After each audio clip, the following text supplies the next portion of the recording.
अस्सलाम वालेकुम, कैसे हैं आप? ठीक हैं? आई होप कि आप ठीक होंगे। आप देख रहे हैं सजाद अहमद डिजिटल और डिजिटल उस्ताद सॉरी।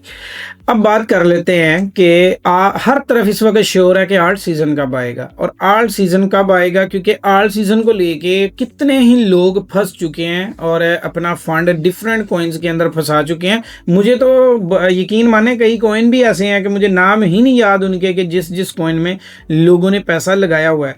अच्छा, ऐसा नहीं है कि लोगों ने पैसा लगाया है तो इनको प्रॉफिट का चांस नहीं मिला था। असल में तो प्रॉफिट चांस मिला था। दिसंबर 2024 में सबको निकलने का चांस मिला था। उसके बाद अगस्त के अंदर हमें चांस मिला था निकलने का, लेकिन लोग निकले ही नहीं। अब जो फंसे हैं वो अगस्त के बाद वाले हैं। जो अगस्त से पहले वाले फंसे हुए हैं वो हैं जो अपनी गलती से फंसे हैं, जिन्होंने हाई बाइंग की है उन कॉइन्स की जो यहाँ तो उस वक्त नए लॉन्च हुए थे और यहाँ फिर वो उस वक्त नए नए आए थे। अब आ जाते हैं कि अभी आर्ट सीज़न कब आएगा और आर्ट सीज़न की क्या निशानी होगी कि आर्ट सीज़न आए और वो सारी मार्केट को अपने साथ बहा के ले जाए। और ये वीडियो थोड़ी सी डीपली होगी, इसको अगर आपने समझ लिया तो आपको आर्ट सीज़न की सारी कहानी समझ आ जाएगी। नंबर 1 पे आ जाते हैं कि हम पैसे से शुरू करते हैं। आर्ट सीज़न तब आता है जब पैसा आता है। अब पैसा कब आता है उसके ऊपर आ जाते हैं। सबसे पहले दुनिया में जितने भी इन्वेस्टर्स हैं वो ये देखते हैं कि बैंक कितना प्रॉफिट दे रहा है।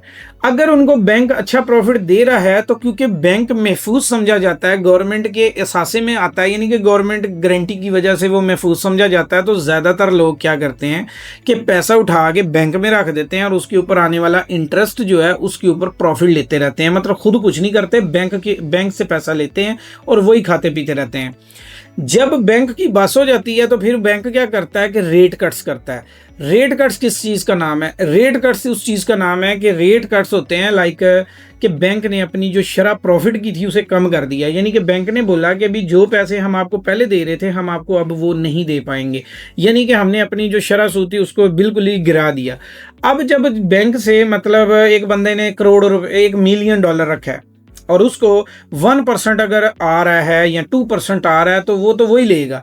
लेकिन अब जब बैंक उसको रिड्यूस करेगा यानी कि रेट कट्स कर देगा तो वो क्या होगा कि उसको बैंक में प्रॉफिट नज़र ही नहीं आएगा इन्वेस्टर को। वो वहाँ से पैसा निकालेगा। अब वहाँ से पैसा निकाल के वो सोचेगा कहाँ पे लगाऊं, तो उसके पास सामने आता है जी प्रॉपर्टी, लेकिन वो शॉर्ट टर्म इन्वेस्टमेंट नहीं होती तो इसलिए लोग उधर जाते नहीं हैं। फिर वो सोचता है कि क्या स्टॉक, तो स्टॉक भी शॉर्ट टर्म इन्वेस्टमेंट नहीं है इसलिए, और बहुत लॉन्ग हो जाती है।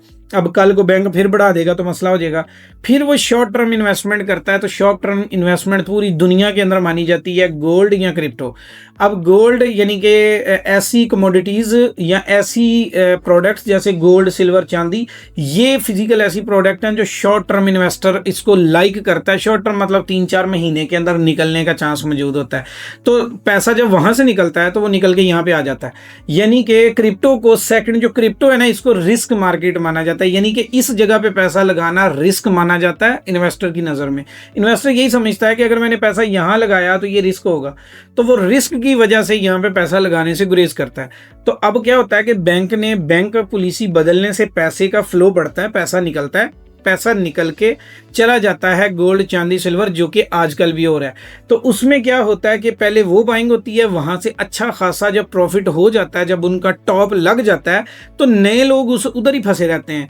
लेकिन जो पहले आए होते हैं वो क्या करते हैं, वो उसमें से निकल जाते हैं, यानी कि गोल्ड की मूवमेंट से निकल के और फिर आते हैं रिस्क में। उसके बाद उनके पास मार्केट में ऑप्शन नहीं होता, देन वो आते हैं रिस्क में। तो रिस्क में भी वो उसी चीज़ का रिस्क लेते हैं जिसमें कम रिस्क होता है। लाइक BTC है, इसमें कम रिस्क है। इथेरियम है, कम रिस्क है। BNB, सोलाना, ये कम रिस्क हैं। तो लोग क्या करते हैं, इनमें पैसा लगाना शुरू कर देते हैं। अब अगर आर्ट्स कॉइन की बात करते हैं, ये जो छोटे मोटे आर्ट्स कॉइन है टॉप 10 के अलावा, ये सारे के सारे आर्ट्स कॉइन वो हैं जिनमें आप पैसा तो इतना नहीं बना सकते। ये बात तो आप क्लियर है कि आर्ट सीजन जो ये जो आर्ट्स कॉइन है इनमें रिस्क ज़्यादा होता है। 70% ये रिस्क वाले होते हैं क्योंकि इनकी सप्लाई और डिमांड में वाज़े तवाज़ुन होता है, यानी कि वाज़े फ़र्क होता है। सॉरी, डिमांड इनकी होती नहीं है और इनकी सप्लाई अनलिमिटेड होती है। जैसे सोलाना की भी सप्लाई है लेकिन डिमांड उतनी नहीं है। हो जाए कल को तो कोई पता नहीं। अब डॉट है, सप्लाई है, डिमांड अभी तक उस टाइप की नहीं है। अब ये तो रहे मजबूत कॉइन, और अगर नीचे चले जाएं जैसे पेपे, शिब और फलाने धमकाने, इस तरह के कितने कॉइन हैं, इनकी सप्लाई तो बहुत ज़्यादा है, यानी सप्लाई ही सप्लाई है लेकिन डिमांड आगे से उतनी नहीं है।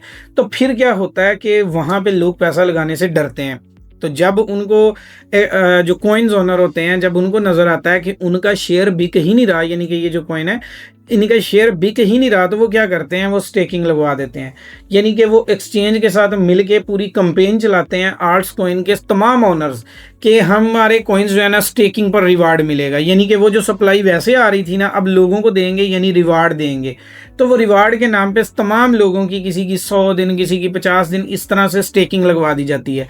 जैसे ही स्टेकिंग लगती है तो वो वाला जो कॉइन होते हैं सारे, जो जिन जिन की स्टेकिंग का ज़्यादा ऑफर किया जाता है, वो तमाम के तमाम कॉइन की जो सप्लाई है वो मार्केट में शॉर्ट हो जाती है, क्योंकि वो सारी तो स्टेक पे चलेगी। अब जैसे ही वो स्टेक पे चली जाती है तो सारे कॉइन जो हैं वो पंप हो जाते हैं, और यहाँ पे वो जितने भी फिर वो जो इन्वेस्टर आए होते हैं जिनको रिस्क लगता है, वो इसी चीज़ का फ़ायदा उठाते हैं और मार्केट में इन होके अपने लिए हिस्सा निकाल के साइड पे हो जाते हैं। जब तक वो जो स्टेकिंग ऑफ होती है, या जब तक वो सप्लाई अनलॉक होनी होती है, तमाम इन्वेस्टर प्रॉफिट लेके जा चुका होता है। और ये वाली कहानी है इस वक्त। आप देखेंगे इस वक्त हर कॉइन में स्टेकिंग की बड़ी बड़ी ऑफरें चल रही हैं। डॉट की भी चल रही है, एडीए की भी चल रही है, बहुत सारे मैनी कॉइन्स हैं जो आर्ट सीजन के, आर्ट्स कॉइन के कितने ही कॉइन हैं जिनमें अभी स्टेकिंग की कहानी ऑन है। अब एक्सचेंज तमाम एक्सचेंजेस के साथ मिल के ये स्टेकिंग लगवा रहे हैं सारे कॉइन ही। अब जिन जिन की स्टेकिंग लगती जाएगी, ये कॉइन मार्केट में शॉर्ट होते जाएंगे। जैसे जैसे शॉर्ट होते जाएंगे प्राइस गेन होती रहेगी। अब जब प्राइस गेन होगी तो जिन्होंने आज खरीदा हुआ है वो तो सेल कर देंगे, लेकिन जो टॉप पे आएंगे वो तब आएंगे जब सारी सप्लाई अनलॉक कर दी जाएगी। तो तमाम लोग उस वक्त आएंगे जिस वक्त इन्वेस्टर निकल चुका होगा इसमें से। और आर्ट सीजन ये इन निशानियों के बाद आता है, वाज़े क्लियर निशानी। जब गोल्ड डिप आना शुरू होगा तो क्रिप्टो ऊपर जाना शुरू होगी। ये एक बिल्कुल क्लैरिटी से है। गोल्ड, जब तक गोल्ड वन साइड पे मूव कर रहा है, चांदी, सोना, सिल्वर सारा मूव कर रहा है, कोई क्रिप्टो मार्केट में बेहतरी के आसार नहीं आएंगे, क्योंकि वो ट्रस्टेड मार्केट में आते हैं और ये रिस्क मार्केट में आती है इन्वेस्टर की नज़र में। तो वहाँ वाली मार्केट का डेड होना ही क्रिप्टो के लिए बेनिफिट है। पहले होता था कि गोल्ड और बीटीसी में पैसा इकट्ठा आ जाता था, अब नहीं आता। अब गोल्ड से निकलता है तो क्रिप्टो में आता है। गोल्ड अपनी मूवमेंट को ख़त्म करेगा, सिल्वर अपनी मूवमेंट को ख़त्म करेगा, वो रिलायबल जोन में वापस जाएगा तो वो पैसा क्रिप्टो में आएगा। ये एक बात तय है। देखें, ETF अप्रूवल भी हुए हैं ना, तो ETF अप्रूवल्स के अंदर वो नहीं, ETFs वालों ने सबसे ज़्यादा पैसा कहाँ लगाया हुआ है? क्रिप्टो में नहीं, उधर गोल्ड, सिल्वर और चांदी, यानी वहाँ पे लगाया हुआ है। तो अब यहाँ पे क्या हो रहा है कि यहाँ पे छोटा मोटा चांस तो मिलता रहता है, बड़ी मूवमेंट तब आती है जब वहाँ पे रिस्क ऑन होता है। अभी तक वहाँ पे रिस्क ऑन नहीं है, आहिस्ता आहिस्ता हो रहा है। तो आर्ट सीजन की बड़ी निशानी ये है कि गोल्ड अपनी रिलायबल मोड में होता है और रिस्क ऑन में होता है, ऑफ में नहीं होता, जैसे कि अब आहिस्ता आहिस्ता बढ़ रहा है। और इसी तरह से सेकंड चीज़ ये है कि जॉब्स क्रिएशन बढ़ रही होती है, ना कि कम हो रही होती है। ये आर्ट्स की एक निशानी होती है। उसके बाद बैंक का रेट कट्स का होना, ये हो रहे होते हैं, और ये क्योंकि बैंक से पैसा आउट हो रहा होता है। जहाँ पे इंटरेस्ट रेट बढ़ा और जंगें कोई नहीं हो रही होती, ये सारे हालात होते हैं जो क्रिप्टो में आते हैं। तो आर्ट सीजन आता है, और आर्ट सीजन क्या 2-4 साल के लिए रह जाता है? ऐसा भी नहीं है, 40 दिन का आता है। 40 से 60 दिन ये वो मूवमेंट होती है जो यकदम से बनती है, और फिर ऐसी स्टार्ट होती है कि वो 30-40 दिन 50 दिन बहुत अच्छी रहती है, और उस बहुत अच्छी मूवमेंट के अंदर बहुत सारे कॉइन निकल के आते हैं, लोग प्रॉफिट भी बनाते हैं बनाने के बाद। और जब तक वो जब ऑफ हो रहा होता है तब भी उनकी न्यूज़ पता नहीं किधर के किधर लगाई हो रही होती हैं, और उसके अंदर फिर बहुत सारे लोग फंस जाते हैं। तो आर्ट सीजन आएगा कब? अब ये जो तवक्को की जा रही है, ये जो आर्ट सीज़न की अगर आप बात करें तो अप्रैल के बाद नज़र आता है, यानी कि 2026 अप्रैल के बाद, यानी आप मई, जून और जून के बाद वाला कुछ सिनेरियो आप नोट करेंगे तो उसी के अंदर ही आपको नज़र आएगा। अगर आप यहाँ बैठ के ये बोलें कि ये जो अप्रैल मई में आपको कोई नज़र आया तो वो नॉर्मल बेहतरी नज़र आएगी। जो 11 अक्टूबर की कीमतें हैं ये रिकवर होती हुई नज़र आएंगी, छोटी मोटी रैलियाँ नज़र आएंगी। वो जो आर्ट कॉइन का एक सीज़न होता है ना, जो वो सर्कल रैली होती है, वो रैली आपको इस साल के या मिड या उसके एंड पे नज़र आती है, और वो भी चार्ट्स के बेसिक पे। अब ये मई के अंदर बैठ के प्रेडिक्ट करना बहुत आसान हो जाएगा, क्योंकि पैटर्न्स की शक्ल बनने के लिए अब आगे 4-5 महीने लगेंगे कि वो पैटर्न उसी तरह परफॉर्म करें जो उनको करना चाहिए।